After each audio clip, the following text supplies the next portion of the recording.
personal life, and the brilliant minds with whom she shared love and friendship. In this special episode, New Year's Day with Michael Portillo, my interview with Leslie Caron is shown in full.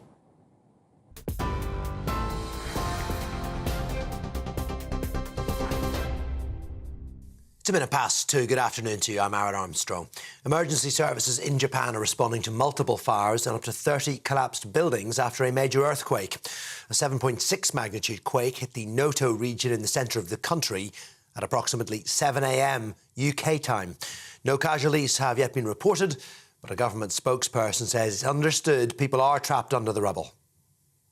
As of today, at 6 p.m. local time, there have been numerous calls to the emergency services, and we have confirmed several incidents of collapsed homes following the earlier earthquake. We will continue to make all efforts to gather information in order to identify all injured persons. The specific details are currently unclear, but we have received reports of 6 individuals trapped by collapsed buildings in Ishikawa Prefecture. We do not have information on whether these injuries are related to the tsunami, but the details are currently being confirmed.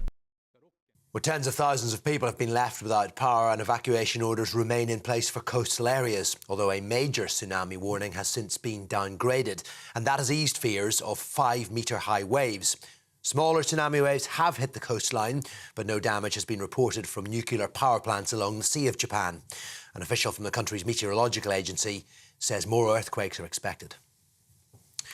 A teenage boy has died after being stabbed on New Year's Eve in London. The 16-year-old was pronounced dead shortly before midnight in Primrose Hill, a popular viewpoint where families had gathered to watch the fireworks. A male has been arrested on suspicion of murder and is in police custody. Officers have said Primrose Hill was particularly busy at the time of the incident. The number of channel crossings in 2023 has fallen by more than a third compared with last year. The final crossings of the year took place on the 16th of December, when 55 people made the journey from France in one small boat. Bad weather conditions have prevented further attempts. The provisional annual total for the year is more than 29,000. Baroness Moan's husband says their family's been treated like a punch bag and hung out to dry. Doug Barrowman says it suits the agenda of the government to scapegoat him and his wife. Now, they're being investigated for their involvement in supplying PPE during the pandemic. Lady Moan has admitted she lied when denying connections to MedPro, which made profits of £60 million. Labour has called for Lady Moan to be expelled from the House of Lords. The government says it won't comment on an ongoing legal case. Eye tests may be required for drivers over the age of 70.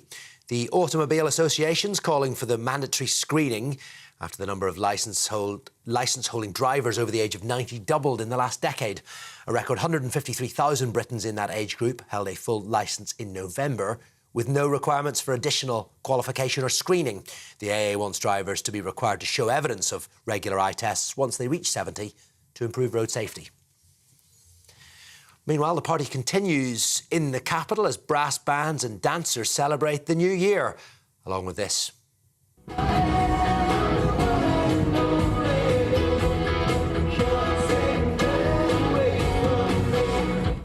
That's the one and only pop legend Chesney Hawkes greeting thousands of spectators along the 2-mile route through central London. And families even witnessed a brief invasion. Gangnam Style.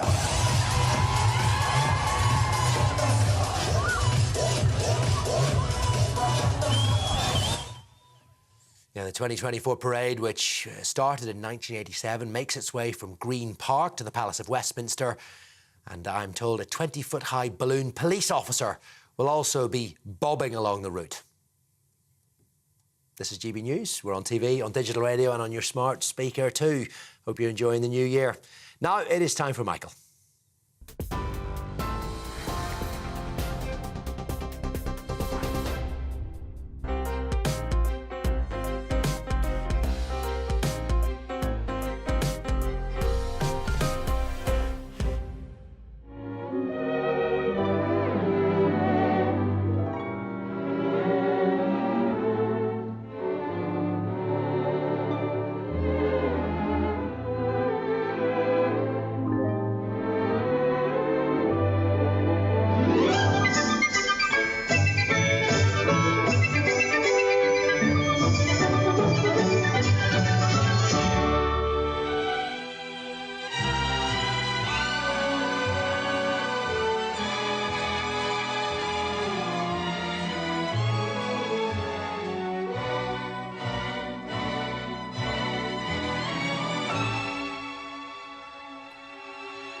Leslie Caron, tell me a little bit about your childhood, please, where you were born.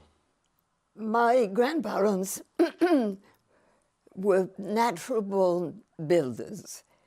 They loved to build houses. It was very fashionable in the 20s and 30s. So they built an estate in Pays Basque and a beautiful little villa in Neuilly, which is on the rich outskirts of Paris, by the river. And it was the grand life, like in the 19th century. Butler, cook, chauffeur, everybody had a private car, etc. I mean, and then we used to go in procession to the south of France, to the Pays Basque. And that's where I was born with my brother, Amory. When were you first aware that you wanted to dance or to entertain? Well, my mother used to be on the stage when she was a bit older than my father. And during a holiday, she came to Paris, La Grande Ville, and met my grandparents' family, who also loved La Grande Ville, gave lots of receptions, and so on and so forth. And she seduced my father, who was 5 years younger. My family disapproved enormously because she smoked, and she had shown her thighs on the stage.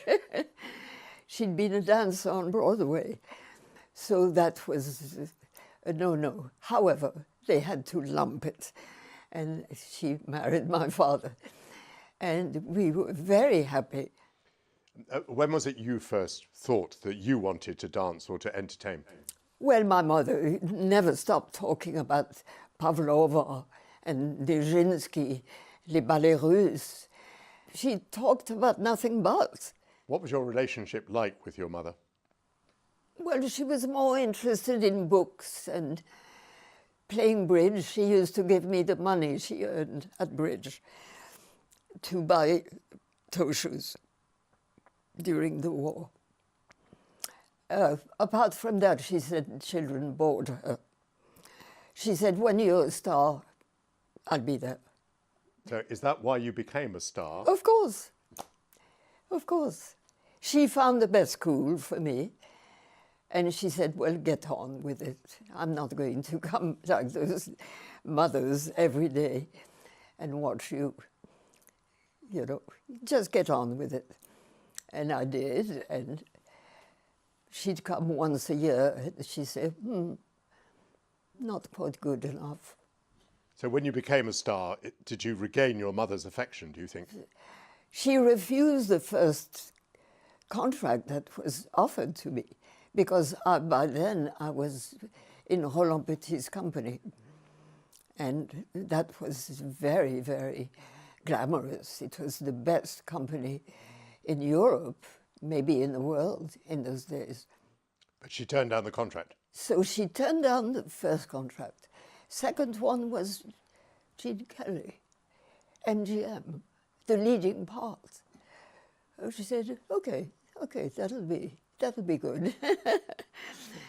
And she said, but you've got to look at Fred Astaire. Fred Astaire has the best timing of any dancer. And when I met Fred Astaire and he wanted to work with me, I made a point of not telling him that as a little girl, my mother had said, watch Fred Astaire for timing. He's the best. Let's go back a little in time. How was your lifestyle, your grand lifestyle, affected by the Nazi invasion of Paris? No food, no heat, no water most of the day. There was electricity and water a certain time of the day. You had to quickly fill up I remember going to bed completely dressed up, except for the shoes. The coat, the scarf, the bonnet, everything. It was so cold during that first winter. The Germans entered Paris. Drama, history. The day of Hitler's greatest triumph. The day when all the world except the British Empire thought it must be London next. In Paris, it was desperately difficult. We ate fodder for animals. What was it like amongst French people during the Nazi occupation? How did you relate to each other? Did you... Nasty. Nasty? Yes. Why? I think the French felt guilty. I think the French know they didn't have the courage to say no to the invader. They waited much too long to start preparations for the war. As soon as Hitler was building up roads and tanks, that's when you have to build up, if only to show that you're going to be ready in case. But the French, life was too good. And people were bitter with each other, rude. You couldn't ask the time of day. You couldn't ask how to get here and there, where such and such a street was. People wouldn't answer you. It was unbelievably hostile. Were you aware of the Holocaust? No. I did notice the stars on the left side. That Jewish people were forced to wear? Yes. And little by little, you saw less and less stars, people with stars. And then finally, you saw none. And we had a dressmaker who was called Rosa. And she, of course, I suppose, was Jewish. And one day I said to my father, "Papa, why doesn't Rosa come and do our clothes anymore?" And he said, "Oh, she had a problem with her passport." That's all I was told. Us children took war as a joke. It was another game for us. We used to make nasty phone calls to people, taking a German accent. Then one day at ballet school, there was a girl with big numbers tattooed on her arm. And one day I said something in front of this girl, and she opened her sweater and showed us her arm. I never did that again. You understood what it meant? Yes. I think by then we knew what the numbers meant. You've mentioned ballet school. When did you start ballet school? I was about 11, very undernourished, skinny little shrimp. It was extremely hard. My mother said to my family, "Listen, if she's going to be a ballet dancer, she has to learn every day. You don't take that up once a week, like young ladies of good society do. You do it every day if you're going to be anything good." Do you remember the liberation? Oh boy, yes, I do. Amory and I, we said we were going out in the streets. Everybody was, millions of people in Paris, each one holding a bottle, kissing, hugging. It just was insanely joyous. What was your first starring role in Paris? Well, immediately, Roland Petit, when he saw me, he came to the same class I was going to. That's one thing about ballet. Everybody goes to the same class. When you're a beginner, you stand in the back and try to do as good as the ones in the front. So I was in the same class, and one day there was this miraculous, godlike young man with, you know, attitude, grand attitude. And Madame kissed him and hugged him, and he was all en petit. And after the bar, he came to me, he said, "You, what's your name?" And I had decided to call myself Karonova, Russian name, because, of course, all the dancers my mother used to talk about were Russian. So I told the truth. I said, Leslie Caron. And he said, "Okay, come and see me in my office at 10 o'clock tomorrow morning. I want you in my company." I came rushing home and said to my mother, she said, "Oh, good, good, good." And she said, "You go there by yourself." So I went, and he hired me on the spot to do a little solo as a clown, dressed by Christian Dior. It was orange with puffed out thighs here in satin, glittered, and here was a sun, and in the back was a moon in tinsel. And so the number, the ballet was called 13 danses, 13 dances. And so I went through my little number. I did my 2 turns, and I had this to do, and I thought, oh God, I've ruined it, I've ruined it. I wobbled. Gosh, I'd better go home. This is it. I've ruined the ballet, I've ruined Roland. And I nearly went, and I thought, well, the music is continuing. Maybe I'd better continue. So I finished the number. And then there was a thunder of applause. I couldn't understand this. Really, like rain was beating on the theatre. Oh, the first time I'd heard that. It was so thrilling. There we are. That was the first.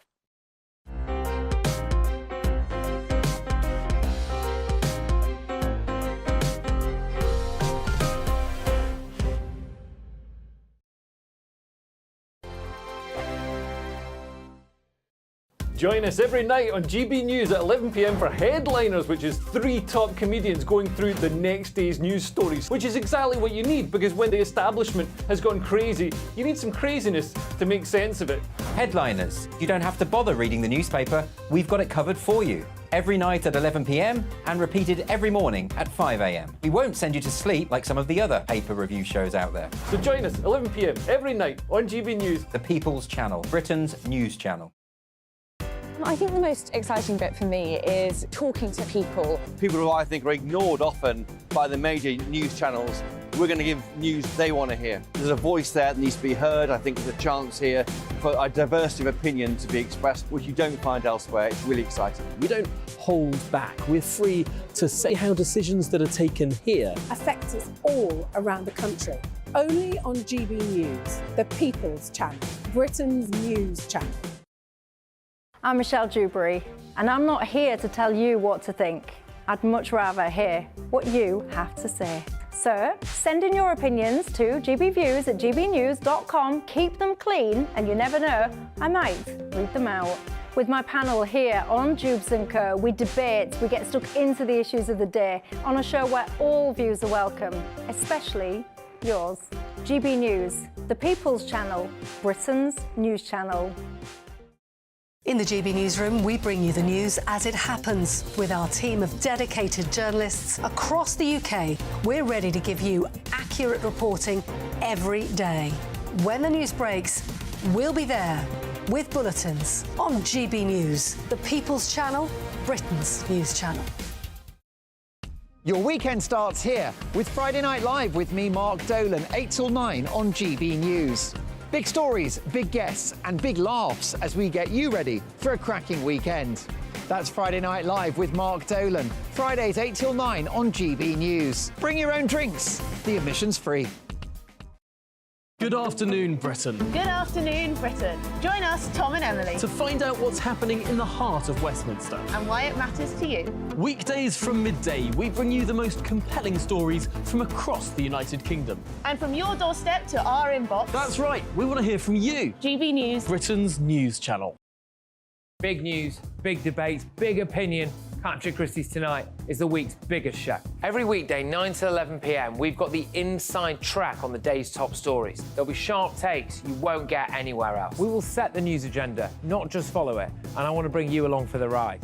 Whatever it is, we'll have our finger on the pulse. It's news, but it's this close to entertainment. Patrick Christie's Tonight, 9 to 11 p.m, only on GB News, the People's Channel, Britain's news channel. GB News is Britain's news channel, and now you can support it. All you have to do is scan that QR code that's up on your screen right now, or you can go to gbnews.com/support and become a GB News member. You'll have fantastic benefits. We're also going to organise special events where you as GB News members can meet the presenters, the on-screen faces. Scan the QR code or go to gbnews.com/support. Thank you so much.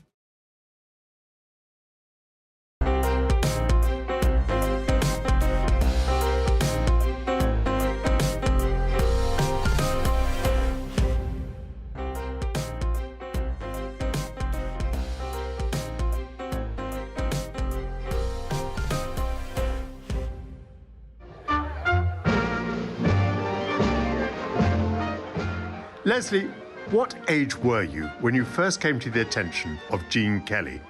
By then, I was 17. He saw a proper ballet the next year, and my leading man was Jean Babillet. And Gene Kelly was in the auditorium that night, opening night. Tried to come backstage to meet me, and I'd gone home like a good little girl. Somebody said, Gene Kelly was looking for you to say hello and to congratulate you. Oh, who? Anyway, a few days after, I got a phone call.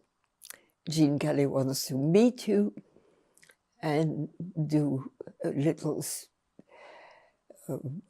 test with you. Well, as I was quite polite, I said, oh, okay. So I met him. He gave me a few steps. I thought, well, that's infantile. You know, there were no fouettes and none of this difficult stuff. It was all quite charming. I did it and forgot all about it. Anyway, we received a phone call from MGM saying she is coming to Hollywood in 3 days. You? Yeah. Amazing. Yeah. Did you fly to Hollywood?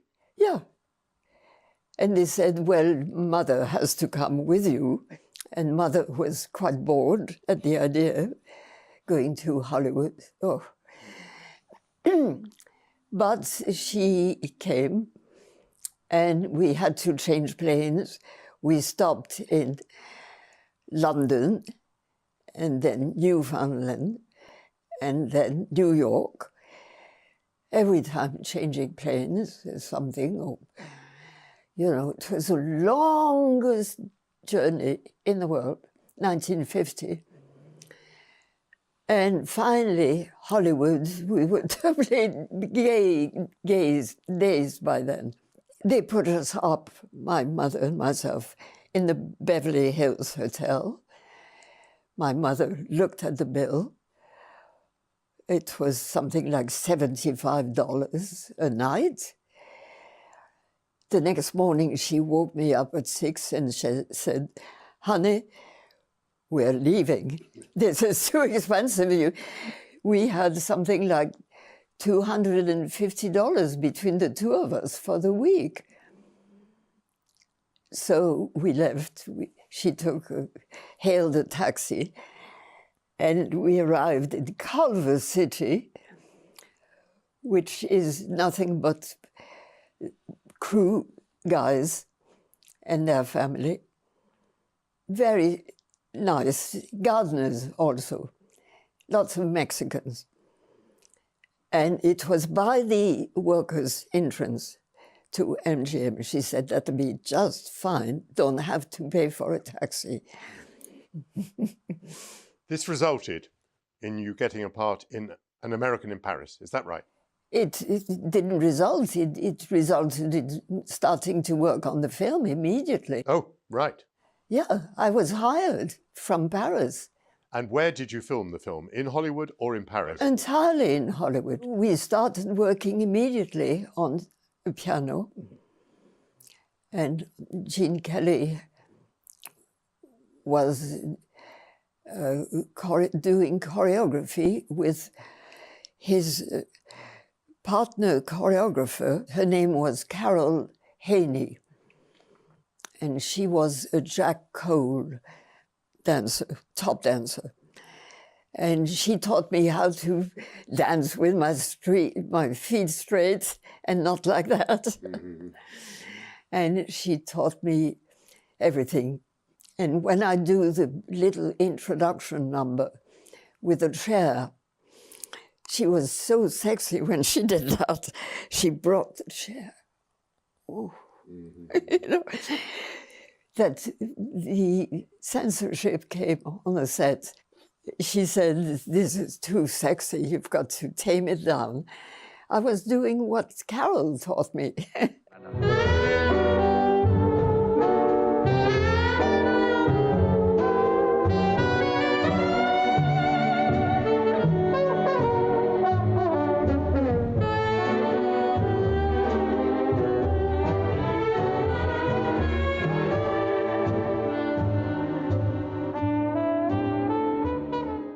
Mother had told you to look out for Fred Astaire's style. What did you make of the style of the men you danced with, Fred Astaire, Gene Kelly? Well, at first I knew Gene and that kind of dancing, which I'd never seen. We didn't have musicals during the war. We didn't see jazz dancing. We didn't see any of that. So that was totally new. And I thought, that's thrilling. Bent knees, you know, lots of shoulders, lots of charm. Years later, Fred asked me to be his partner in Daddy Longlegs. My God, I thought, this is it. This is it. It's fabulous. And I couldn't stop watching him. And the thrill of dancing with him was something cannot be described. His sense of rhythm, which is indicated by a shoulder, by a hand, by, you know, by a movement of the eyes, something like that. His sense of rhythm was remarkable. He had just lost his wife just before the film started. We closed down the rehearsals. And we thought maybe the film is dismissed because he cannot take over, continue. No, after 2 weeks, he said, "I want to come back and work." So we started rehearsing. And when we did the first number, I can see the glint in his eye. I can see he really enjoyed it. Because Fred was somebody who loved to fool around. His dancing had a lot of humor, a lot of making fun of himself. And it just was so much fun dancing with him and watching his tempo.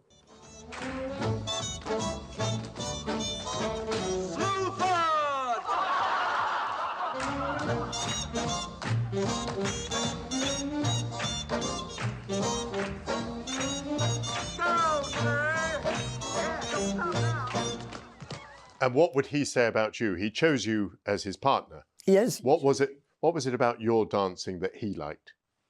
I was on tempo, is what he said. he said, well, Ginger, you know, she's an adorable girl and I love her. She's great, but, oh, she wobbled. And I must say, when I see a film of them, with them both, I watch the moment when she's going to wobble. And sometimes she does.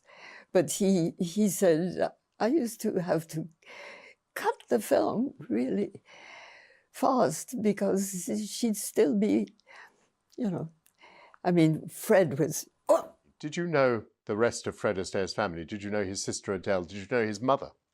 I knew his mother. I met his mother. I didn't know her then, but I met her years later. I came to Hollywood for an Academy Award or something, and she said something exquisite. Oh, she said, oh, you're the little girl who danced with my friend. And I thought, bless you. What was the origin of Gigi? Well, that came from me. That is to say that I suggested it to the producer. The producer, Arthur Freed, is the one who had brought me to Hollywood for An American in Paris. He was the great producer of the best musicals in Hollywood. He came on the set. I was doing Lily, playing a little orphan, in drab clothes, drab hairdo, no makeup. That was my idea of doing cinéma vérité. And he said, look at what they're doing to you. I mean, I brought you to Hollywood. I made a big star out of you with the greatest dancer in Hollywood. Look at what they're doing now. Those drab clothes, this isn't MGM, this isn't what you were brought in for.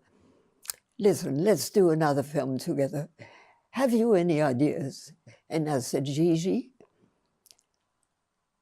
Oh, let me get back to you on that, are his proper words. And he took about a year and a half to gather the rights and to get the best writer, the best music composer, and the best cast. Gigi is the story of a girl who's brought up to be a courtesan. In those days, that was a real problem, a real social problem. So the first script, written by Alan J. Lerner, of My Fair Lady fame as well, was quite close to the book by Colette. I thought it was delightful, absolutely wonderful. But it was too raw for America. So this is why Arthur Freed decided to turn it into a musical. That'll drown the fish. To soften the edges. Yes. Yeah. Were you personally shocked by the plot? Or No. No. You took these things in your stride. Well, listen, you've been traveling around the world with a ballet company, and those things happen. Believe it or not, Mamita, I have a better time with this outrageous brat of yours than anybody in Paris. It'll be marvelous fun. What time tomorrow will we get? Can I watch you play roulette? May I stay up late for supper? Is it awfully, awfully open? Gigi, you'll drive us wild. Stop, you silly child. You worked on that occasion with Maurice Chevalier? Yes, and he was delightful, but already quite aged and took great care of himself. He had a butler and a maid at his attendance all the time. He kept himself to himself. He wasn't somebody who fooled around with the rest of the company in between takes, like we all do. Maurice Chevalier, with his butler and his maid, had he come from a grand background like you? Oh, no, no. Maurice came from the east of Paris, from the working class. Yeah. He was, and that's who liked him. The workers in those days, they were serious plays for the intellectual and upper class, and fun, divertissement for the working class. Distractions, Yeah. entertainment. Entertainment. Yeah. And Maurice Chevalier would sing in those theatres like at Brighton or Blackpool. But he was a huge star. I mustn't belittle him. No. He was a mammoth star. And the upper class simply didn't go to that sort of theatre. They've learned since. Hollywood recently has come under a lot of scrutiny for its very bad treatment of women. Yes. Did that happen in your day? I'm sure it did, but it depended on the girl. There are girls who let that happen and girls who don't. You don't believe that Olivia de Havilland ever had trouble with her producer, do you? No, she never did. No. Vivian Leigh never had trouble with a producer. Unfortunately, it depended on the type you were. If you came in with a décolleté like this and, you know, sashayed into your chair, you could be thought to be an easy girl and so on. So it was difficult to play that part on the screen, but be different in life.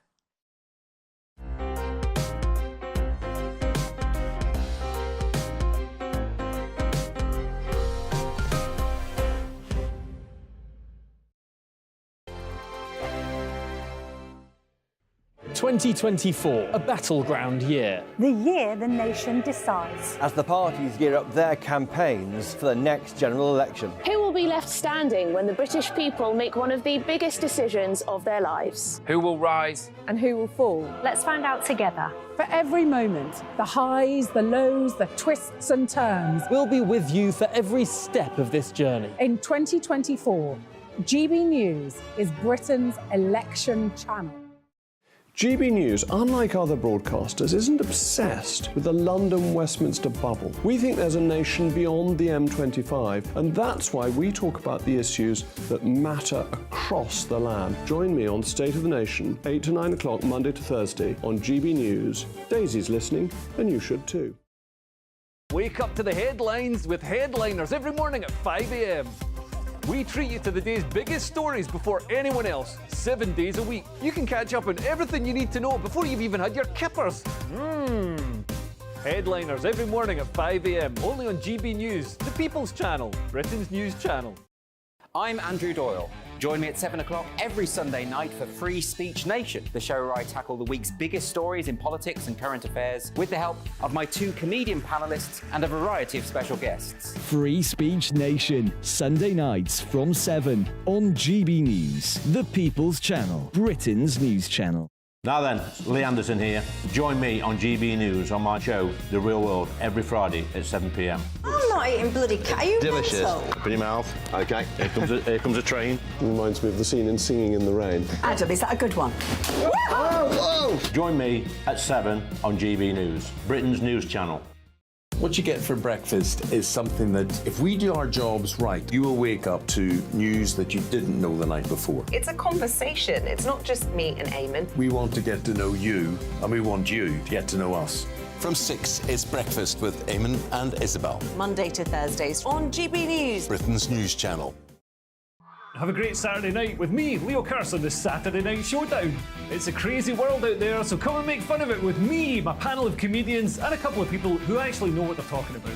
This Saturday Night Showdown is your front row ticket to the clown show every Saturday, only on GB News, the People's Channel, Britain's news channel. Good afternoon, Britain. Good afternoon, Britain. Join us, Tom and Emily, To find out what's happening in the heart of Westminster. and why it matters to you. Weekdays from midday, we bring you the most compelling stories from across the United Kingdom. And from your doorstep to our inbox. That's right, we want to hear from you. GB News, Britain's news channel. Every Sunday from 11, join Michael Portillo. There'll be topical discussion, looking at the week before and the week to come. So kick back and relax at 11 a.m. on Sundays on GB News with me, Michael Portillo. GB News, the People's Channel, Britain's news channel. When the news happens, it happens here. And really important breaking news. Breaking news this morning. On TV, radio and online, the news starts here on Britain's Newsroom. All the biggest stories and the answers that you need from across the UK and beyond. Join Britain's Newsroom from 9:30 on GB News. The People's Channel, Britain's news channel.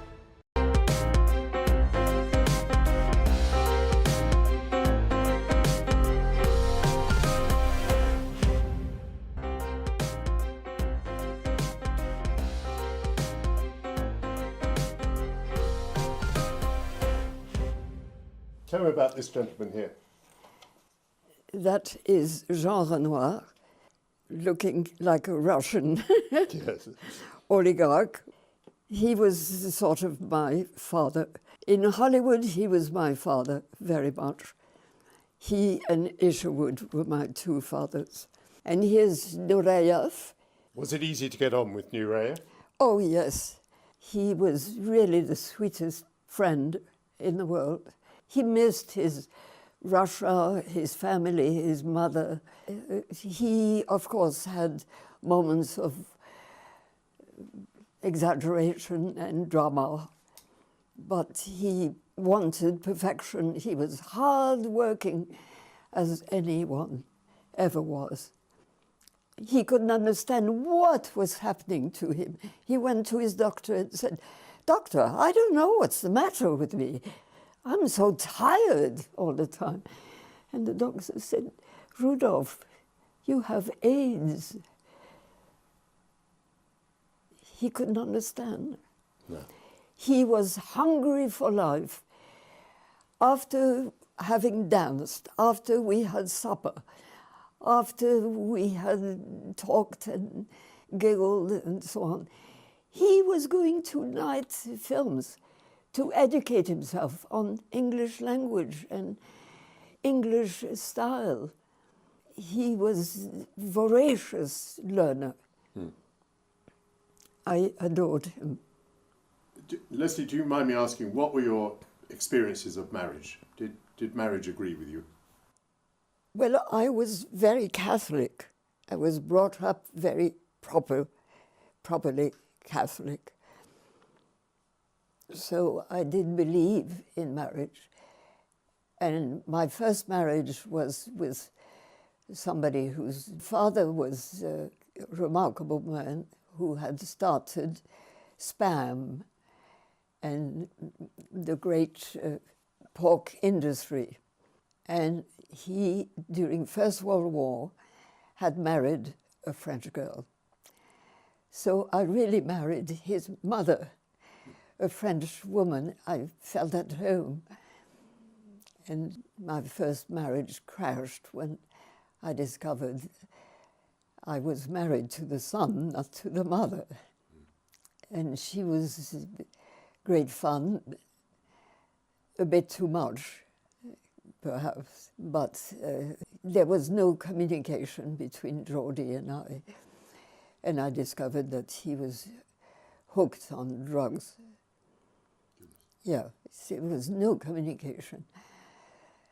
And I couldn't understand why. I didn't know anything about drugs. I didn't know anything about life. You're a dancer, you're showing yourself, you know. But you can be as naive as a little girl. My second is Peter Hall, and that was a great marriage. Only the trouble is Peter had his vision of his career, and it didn't include me.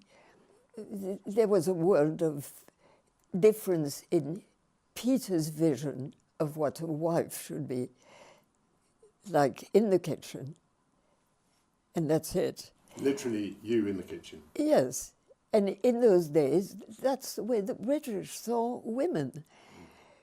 I remember being pregnant and needing food quickly, and Peter said, well, there's only a pub. I said, what's wrong with a pub? Let's go in, have a sandwich. And he said, a woman can't get in a pub. And we forced our way. And I saw all the men turning around and looking, a woman in a pub.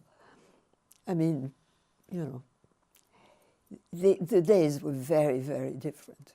Foreigners, I remember trying to rent a house when Peter was showing a play at Brighton and looking for a house. I had a nanny for my baby, a cook, and a secretary. And the lady who received us in the little house for rent asked us, your nanny is French, and your cook, she's German, and your secretary, she's French. I'm afraid the house is not for rent. It's amazing, isn't it? Absolutely amazing. And that was in the 60s. Who were your very favourite people that you came across professionally? Christopher Isherwood, Jean Renoir. I was lucky. I really had fabulous people around me. I have a picture of René Clair, divine director for comedy. I Married a Witch. It Happened Tomorrow. That sort of wonderful, fast comedy, witty, witty, witty, about the insanity of the world. Now, look here, Jennifer. I don't like the tone of your voice. Well, I swallowed some smoke last night, and I've just swallowed some more now. But that's not going to stop me from... Wally wants a drink of water. Nice, cool water. Thank you. Now, all I have to say is... Drink it, Wally. And then I'll be glad to hear anything you have to say. You'll find out that no one named Wooly is able to stay away from me. Oh! It's just divine fluff, like most of the films of that period before the Second World War. Absolutely delicious, wit, fast, modest, disciplined, and I'll say it again, disciplined. And Christopher Isherwood was the center point of where everybody from Europe landed for dinner, talked, and found comfort, friendship, wit, charm. This is Isherwood as quite a young man. When do you think this was taken? When he was in Berlin, I think, after Oxford, where he was sent down because he wrote his exams in Latin, if you please. I mean, I think he should have been given a gold medal for that. So this is about the time that he was writing Mr. Norris Changes Trains. Exactly, yes. Brian Forbes. Brian Forbes was wonderful. The best of British, knowing everything about acting, everything about directing, everything about writing, having been an actor since Yate Hall and too short to make it as a star. He was just about my size. Like Dickie at Canberra, same, both quite short, and they started making films together. Wonderful pair. And I loved British films. I loved the wit, even though at that time films had suddenly slowed down. It was the fault of the actor studio. You had to feel things profoundly before you could emote it. And boy, did they take time. They waited for it to come up, you know. A few days ago in Kensington, you were walking down the street and you bumped into someone else from Hollywood. Dustin Hoffman. I was walking home after dinner with a couple of friends. We were crossing this group, one man with white hair and two women. And he said, "Wait, I think you would like to meet this lady. It's Leslie Caron." He went absolutely insane, said, "Oh my God, I was so in love with you." And I said, "Oh, I never missed any of your films. I see your name, I rush and go and see it, and it's always good, you're fabulous." And he said, "Let's make a film together, you see us." He with white hair, me too. Anyway, he's a darling. Dustin, what an actor. Leslie, has it been a good life? Oh yes, a grand life. It's very hard sometimes. It costs a lot. It's like being a violinist or ice skater or pianist. Rehearsal, rehearsal, rehearsal. Thinking, thinking, thinking. Practicing, practicing, practicing. But who has that same luck of meeting the great people that I met? Meeting Christopher, meeting Renoir, and hearing the family stories of Jean Renoir telling me about Auguste and his mother. Absolutely fabulous. And it was like my home in Hollywood.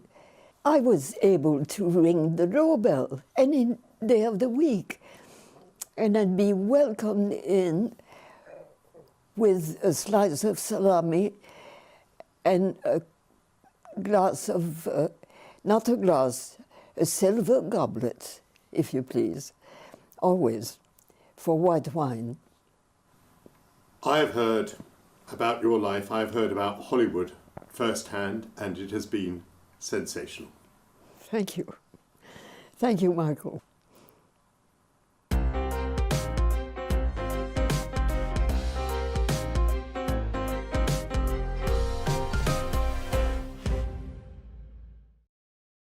Looks like things are heating up. Boxed boilers, sponsors of weather on GB News.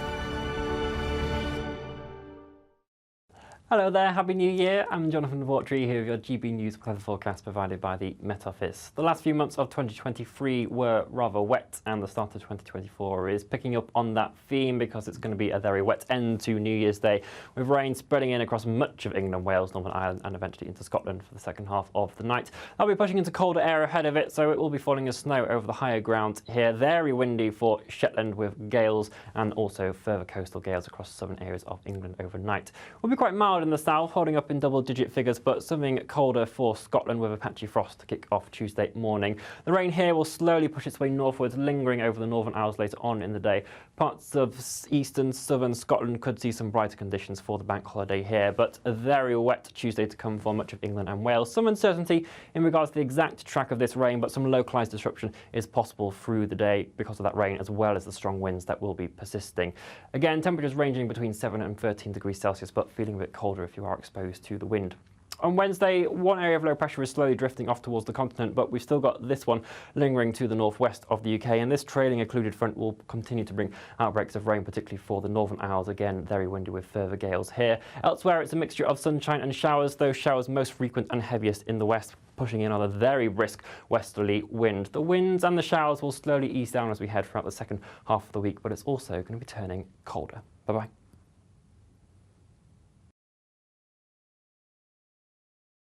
That warm feeling inside from Boxed Boilers, sponsors of weather on GB News. I think the most exciting bit for me is talking to people. People who I think are ignored often by the major news channels. We're going to give news they want to hear. There's a voice there that needs to be heard. I think there's a chance here for a diversity of opinion to be expressed, which you don't find elsewhere. It's really exciting. We don't hold back. We're free to say how decisions that are taken here affect us all around the country. Only on GB News, the People's Channel, Britain's news channel. Your weekend starts here with Friday Night Live with me, Mark Dolan, 8 till 9 on GB News. Big stories, big guests and big laughs as we get you ready for a cracking weekend. That's Friday Night Live with Mark Dolan, Fridays 8 till 9 on GB News. Your weekend starts here with Friday Night Live with me, Mark Dolan, 8 till 9 on GB News. Big stories, big guests and big laughs as we get you ready for a cracking weekend. That's Friday Night Live with Mark Dolan, Fridays 8 till 9 on GB News. Bring your own drinks, the admission's free. In the GB Newsroom, we bring you the news as it happens. With our team of dedicated journalists across the UK, we're ready to give you accurate reporting every day. When the news breaks, we'll be there with bulletins on GB News, the People's Channel, Britain's news channel. Big news, big debates, big opinion. Patrick Christie's Tonight is the week's biggest show. Every weekday, 9 to 11 p.m, we've got the inside track on the day's top stories. There'll be sharp takes you won't get anywhere else. We will set the news agenda, not just follow it, and I want to bring you along for the ride. Whatever it is, we'll have our finger on the pulse. It's news, but it's this close to entertainment. Patrick Christie's Tonight, 9 to 11 p.m, only on GB News, the People's Channel, Britain's news channel. Join us every night on GB News at 11 p.m. for Headliners, which is 3 top comedians going through the next day's news stories, which is exactly what you need, because when the establishment has gone crazy, you need some craziness to make sense of it. Headliners. You don't have to bother reading the newspaper. We've got it covered for you. Every night at 11 p.m. and repeated every morning at 5 a.m. We won't send you to sleep like some of the other paper review shows out there. So join us 11 p.m. every night on GB News, the People's Channel, Britain's news channel. I'm Michelle Dewberry, and I'm not here to tell you what to think. I'd much rather hear what you have to say. So